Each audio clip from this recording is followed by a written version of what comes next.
Podemos seguir então? Vamos falar agora dos 3 teólogos, 2 imperadores e um concílio. O nosso foco agora, gente, ele passa a ser em torno da cidade de Constantinopla, no 4º século. Em 325 nós tivemos o concílio de Niceia. 5 anos depois, o imperador Constantino funda a cidade de Constantinopla. 5 anos depois, tá? Ele funda a cidade de Constantinopla, fez para ele, né, a cidade. Na verdade, a cidade já existia, era Bizâncio, mas ele construiu uma nova cidade, digna de um imperador, e aquela cidade passa a ser a cidade mais importante. Até mais importante do que a própria Roma. Certo? Porque, afinal de contas, o imperador está lá e todo o poder, o centro de poder é lá. E ali em torno, então, isso já é no Oriente, isso é na Ásia. Então ela sai da Europa e vem para a Ásia. E ali então, as coisas que nós vamos falar estão ali próximas de Constantinopla. Vamos falar de 3 teólogos importantes que são conhecidos como os grandes capadócios. Já ouviram falar dos grandes capadócios? São esses três teólogos. São eles Basílio de Cesareia, Gregório de Nissa e Gregório de Nazianzo. Por que grandes capadócios? Porque eles são da Capadócia. Daqui a pouco eu vou mostrar para vocês onde é que fica a Capadócia. O 4º século, gente, é a era de ouro da igreja grega. Da igreja do Oriente, a igreja grega, a igreja de fala grega. É a época de ouro, o 4º século, é quando os seus maiores teólogos surgiram e onde ela foi mais influente. Provavelmente para o catolicismo romano, o século mais importante deve ser o século XIII, e para os protestantes, qual seria o século mais importante? 16, com certeza. 16. Né? Aqui nós temos 2 irmãos, Basílio de Cesareia e Gregório de Nissa. Os 2 são irmãos. E o Gregório de Nazianzo é amigo do Basílio. Nós vamos falar daqui a pouquinho do que eles passaram juntos.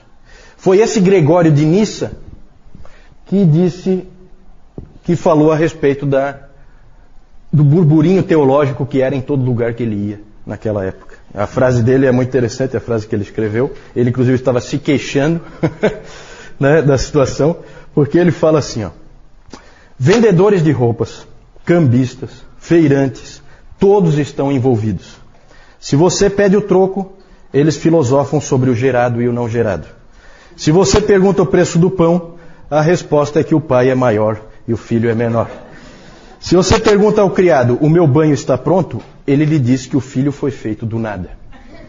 Então ele estava incomodado com aquilo porque não se falava em outra coisa naquela época. Certo? Interessante isso, muito interessante. Esse Gregório de Nissa, ele passou parte da vida meio perdido, assim, meio sem rumo. Né? Às vezes acontece com alguns indivíduos muito inteligentes, muito capazes, eles ficam assim um pouco perdidos, eles não sabem bem para onde ir. Mas depois ele acabou se acertando na vida e acabou encontrando uma fé muito profunda e tornou-se teólogo. Ele é um tipo de teólogo poeta. É muito comum no Oriente, tá, gente? O cristianismo do Oriente ele é bem diferente do cristianismo do Ocidente. Então é muito comum eles misturarem com poesia a teologia deles. É muito comum eles enfatizarem sempre o mistério.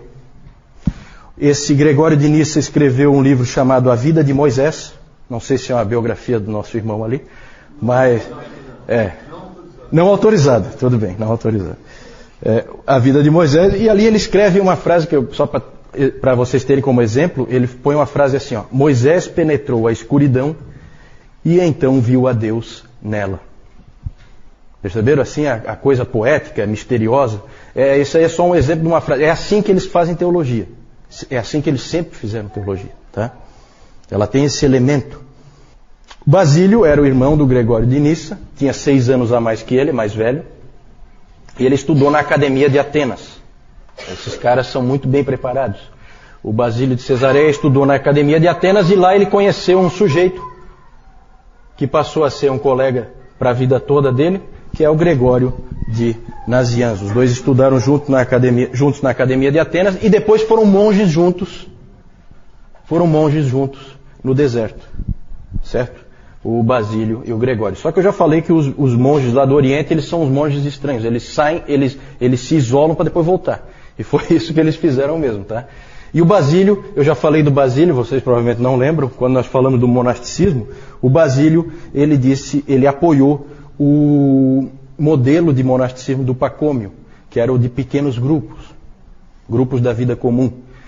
Ele apoiou e foi ele que falou aquela coisa assim, que você tem que ter alguém com quem expressar a tua humildade. Ele falou que para Jesus Cristo lavar os pés, ele não podia ser os pés dele, tinha que ser os pés de outra pessoa. Foi o Basílio que disse isso. E o Basílio é famoso por ter criado a regra do monasticismo do Oriente.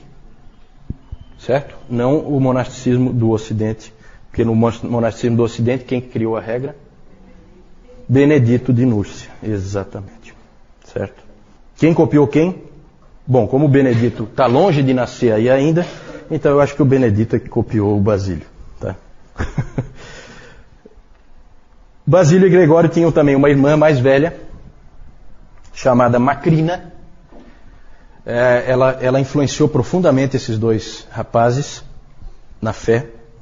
E o Gregório de Nissa, o irmão do Basílio, escreveu mais tarde um livro, A Vida de Macrina, em que ele conta então a história dessa Macrina. Macrina fundou vários mosteiros para mulheres. Ela era uma freira, né? uma monja, se é que se pode dizer assim, uma freira. E ela fundou mosteiros e escreveu livros. Ela também escrevia teologia já nessa época. Pode passar, vamos ver algumas ênfases dos capadócios. Primeira coisa, o mistério da divindade. Eles insistiram muito no seguinte ponto: Nicéia deu um rumo, definiu mais ou menos o balizamento do que se deve crer, mas não esgotou de maneira nenhuma a verdade. Tanto que a gente lê ali, gerado, não criado. O que quer dizer isso? Não quer dizer nada, na verdade. Né? Na verdade, é muito mais um balizamento para você não cair em heresias do que uma definição. Por quê? Porque eles deixaram claro, não dá para você entender a Deus. O mistério deve ser mantido.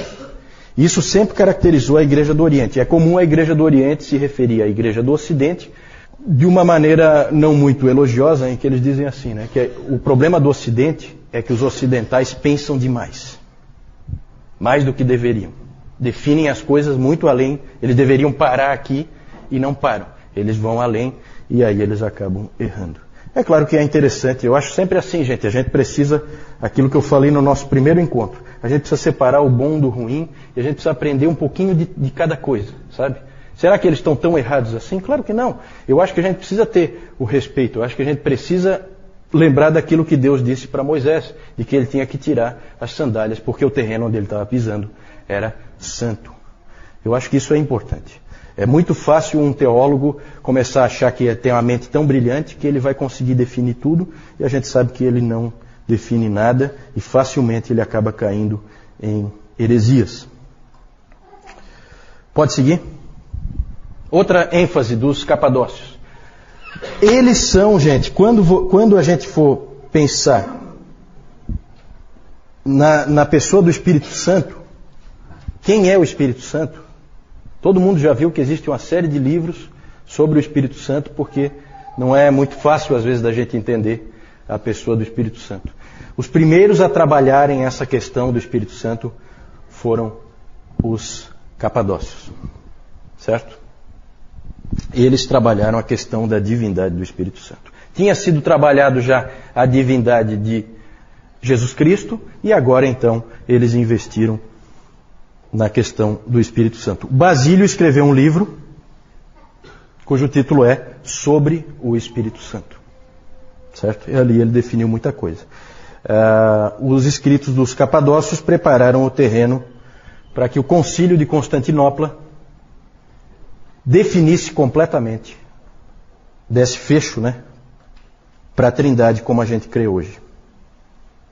Pode seguir a próxima contribuição deles. Passou duas aí, né? A completa humanidade de Jesus. Atanásio tinha definido que Jesus Cristo era totalmente Deus. Eles deram um contraponto, forçando, deixando claro que ele é completamente homem também. Isso foi importante para depois para o concílio de Calcedônia, que nós vamos falar mais para frente. Gregório de Nazianzo escreveu o seguinte: aquilo que ele não assumiu, ele não curou. O que ele quis dizer com isso? Se Jesus Cristo não foi um homem, ele não nos salvou. E engraçado porque o Atanásio tinha escrito sobre a encarnação do Verbo, ele tinha escrito que se Jesus Cristo não é Deus, nós não estamos salvos. Então, percebem aí, começa a ver a coisa começa a ir na direção das duas naturezas de Cristo. Isso aí vai gerar um problema seríssimo na igreja um pouquinho mais tarde. Mas os pais capadócios ajudam nesse debate. Pode seguir? E outra marca importante deles é o cuidado dos necessitados. Nisso aí nós temos que lembrar sempre de Basílio. Basílio é conhecido como Basílio o Grande. Na história, gente, um monte de gente é o Grande. Certo? O Constantino o Grande. O Papa Leão I o Grande. Gregório o Grande. Certo? Um monte de gente é o Grande. Quem deu esse nome, o Grande? Quem? Eles mesmos? Não, né? Os historiadores, né? Os historiadores dizem, não, esse aqui é o Grande. Basílio foi diferente. Ele era chamado de Basílio o Grande pelos pobres e necessitados. Porque eles diziam, esse é um grande homem. O Basílio, ele fez muito, mas muito mesmo, pelos necessitados de Cesareia, onde ele era bispo. Ele foi bispo de Cesareia. Ele fundou hospitais, orfanatos e abrigos para as pessoas necessitadas. Ali com Basílio começa essa coisa que a igreja sempre teve de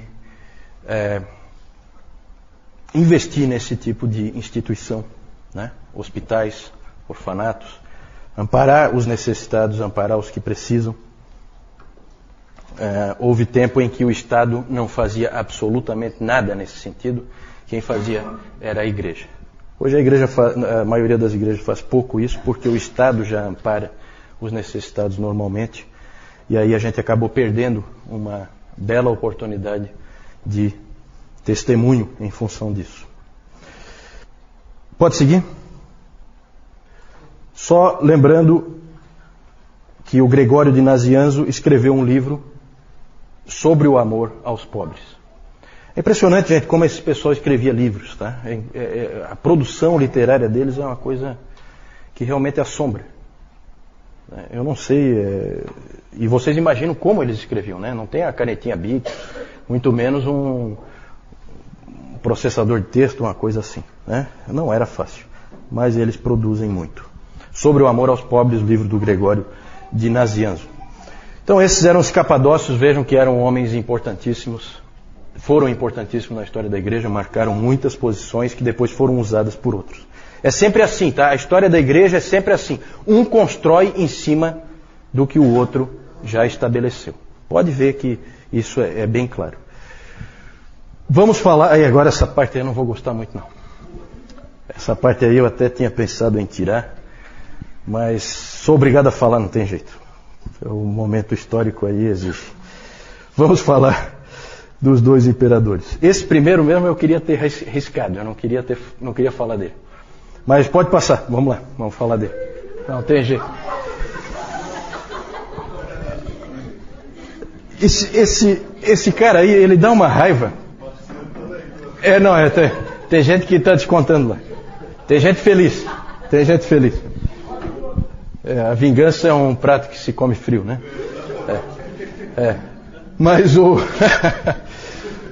Mas esse aí eu acho que é o único imperador em que nunca se diz o nome dele sem falar um qualificativo, né? De todos os imperadores é o único que nunca é dito o nome dele sem falar o qualificativo, é esse aí, certo? Sempre o nome dele é dito, Juliano o Apóstata. Sempre, tá? Isso aí não é muito bom. Vamos falar então desse Juliano aí, é interessante o que aconteceu. Em 337, vejam que ainda estamos aí no quarto século, na primeira metade do quarto século. Em 337, morre o imperador Constantino. Constantino tem 3 filhos. Qual deles quer ser imperador? Quem? Qual deles quer ser imperador? Todos os 3. Né? Todos os 3. Os 3 querem ser imperadores. E por um tempo o império teve 3 imperadores. Que aí eles ficam brigando, né? Sabe como é que é? No fim, Constâncio, um dos filhos, acabou prevalecendo. Ele morre em 361 e aí ele é sucedido por um parente seu, um primo, que é o Juliano. Vem logo depois do Constâncio. Juliano nasceu em uma família cristã, foi criado como cristão, mas com 20 anos de idade ele renunciou à fé. Daí o nome dele, o apóstata. Ele, na verdade, se converteu do cristianismo ao paganismo. Como é que pode acontecer uma conversão desse tipo? Bom, um historiador argumenta que toda a família de Juliano foi morta pelos 3 filhos de Constantino, que eram cristãos, nominais, pelo menos, né? Porque na briga pelo trono, a família do Juliano tinha também uma certa possibilidade de reclamar o trono, e então a família toda foi dizimada pelos 3 filhos do Constantino. E aí havia uma enorme incoerência entre a fé professada por aqueles homens e o comportamento deles, que é o pior possível, né? Nós falamos já do problema que é a entrada do Império Romano na Igreja, que aí virou realmente essa coisa do nominalismo, né? Cristãos nominais. E o importante, para a gente não ficar aí chateado de que os cristãos fizeram uma barbaridade dessa, dizimaram a família dele toda, o que se sabe é que Juliano só não foi morto porque um grupo de cristãos, e aí é o contraponto, preservou a vida do pequeno menino para que ele não fosse morto. Ele depois, quando ele assumiu então o império em 361, ele fez absolutamente de tudo para varrer o cristianismo do mapa. Essa era a ambição dele. Ele queria fazer com que o Império Romano voltasse aos tempos gloriosos, né, em que ele era pagão e adorava os antigos deuses do panteão grego. Ele chamava os cristãos de galileus ímpios. Esse era o nome que ele usava. Ele disse uma vez que o único problema que ele achava para acabar com a influência dos cristãos e fazer com que eles desaparecessem era que eles investiam demais em boas obras. Faziam coisas muito boas na sociedade e isso gerava dificuldade para ele. Inclusive ele disse o seguinte: eles cuidam não só dos pobres deles, mas dos nossos também. Então isso aí incomodava ele, incomodava profundamente. Vejam a igreja sempre testemunhando, né, no cuidado dos pobres e necessitados. Na providência de Deus, gente, o governo dele durou pouquíssimo, só 2 anos. Ainda bem, Deus deu um jeito de matá-lo logo, né? Ele só reinou 2 anos. Morreu em batalha contra os persas. Lembra que eu já falei que os persas eram a grande ameaça, os grandes inimigos no Oriente, né, do Império Romano. Por isso que a capital foi para Constantinopla, né, foi para o Oriente, porque os persas estavam logo ali. E se diz que as últimas palavras dele, quando ele foi ferido mortalmente em batalha contra os persas, foram as seguintes: tu venceste, ó Galileu. E de fato o Galileu tinha vencido, né? Quem é Juliano para afrontar o Senhor Jesus Cristo? Depois disso, com a morte de Juliano, o Império voltou a proteger o cristianismo, tudo voltou a ser como era antes. Por isso que ele é tão marcante, porque é só ele tentou fazer isso, mais ninguém. Depois já voltou tudo ao que era antes com Constantino. Precisamos falar ainda, pode passar, de um outro imperador dessa época. Houve mais imperadores, tá? É que esses aí são marcantes. Esse Teodósio, ele é muito importante pelo seguinte. Ele se tornou imperador em 379 e a grande mudança que ele introduziu é que ele tornou o cristianismo a religião oficial do Império Romano. Isso Constantino não tinha feito. Ele apoiou o cristianismo e tal, mas não era a religião oficial do Império. O Teodósio colocou como religião oficial do Império. O que isso implica? Implica em perseguição a todos os outros. Porque o Império só vai aceitar esta religião daqui para frente. Então, gente, olha que interessante. Começa a haver perseguição aos pagãos. Os templos pagãos começaram a ser destruídos. O Teodósio botou abaixo mesmo. E ele também estabeleceu leis contra heresias. Porque não é só que você tem que ser cristão para viver no Império. Você tem que ser cristão ortodoxo. Se você tiver uma heresia lá, você crê em alguma coisa que não seja da ortodoxia, também é punido. Certo? E aí começa uma coisa que ficou conhecida como a cristandade. Já ouviram falar da cristandade? O que é a cristandade? Estado e igreja unidos, uma coisa só, andando juntos. Isso aí, gente, durou até a Reforma e depois da Reforma ainda, igreja e Estado andando juntos. Começou aí com o Teodósio. Teodósio, na verdade, ao tentar proteger o cristianismo, fez muito mais mal a ele do que o Juliano tinha feito. Certo? Essa que é a verdade. Pode passar? E por fim, nós falamos 3 teólogos, 2 imperadores e 1 concílio. Tudo isso aí no 4º século. Vejam só, prestem atenção no 4º século. Como é que começou o 4º século? Em 303, começa a pior perseguição que já houve contra os cristãos. Como é que termina o 4º século? O cristianismo é a religião oficial do Império Romano. Impressionante, né? É revolucionário esse 4º século. É uma coisa impressionante. O 2º concílio ecumênico, segundo é o concílio de Constantinopla. Aqui nós estamos terminando o 4º século, né? Já estamos no ano 381. Foi convocado pelo imperador Teodósio, esse concílio, e o principal tema foi a divindade do Espírito Santo. Lá foi feita a amarração final do credo niceno, porque o credo niceno falava do Pai, falava do Filho, e daí só citava o Espírito Santo sem qualificar nada. Aí, em Constantinopla, houve a qualificação e o Espírito Santo foi considerado homoousios, com o Pai e o Filho. Certo? Vocês que já estão aí feras em grego, vocês sabem o que isso significa. De mesma substância que o Pai e o Filho. Na verdade, o que nós hoje chamamos de credo niceno já é a versão modificada de Constantinopla. Certo? Então, quando se fala, o credo niceno já é a versão de Constantinopla, porque ali houve, na verdade, um acerto.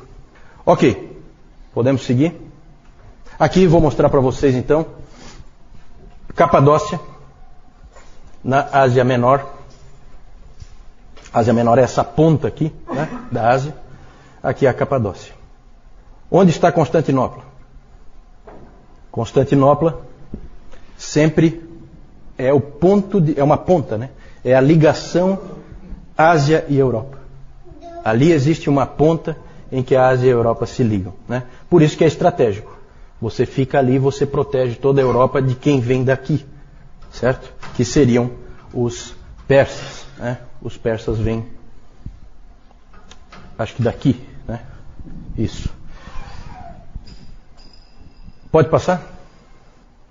Aí os teólogos, o Basílio, Gregório de Nissa, os dois são irmãos, Basílio 6 anos mais velho que o Gregório, e o Gregório de Nazianzo, amigo do Basílio. Pode passar? Os 2 imperadores aí, o feioso lá, ó, Juliano o Apóstata, e o mais feio ainda, Teodósio I, né, são os dois imperadores importantes aí, além de Constantino, é claro, no quarto século. Pode passar. Aí só para mostrar para vocês Constantinopla. Aqui é o Estreito de Bósforo, né? Para lá é o Mar Negro e aqui é o Mar Mediterrâneo. O Estreito de Bósforo liga os dois e aqui fica Constantinopla. Lá tem um mapa, lá mostra vários muros de proteção, vários muros. Cada imperador que assumia lá construía mais um muro, né? Porque o muro dá uma certa vantagem na hora de uma guerra, né? E então vocês veem aqui como é próximo. Aqui é Europa e aqui é Ásia, né? Certo? Pode passar?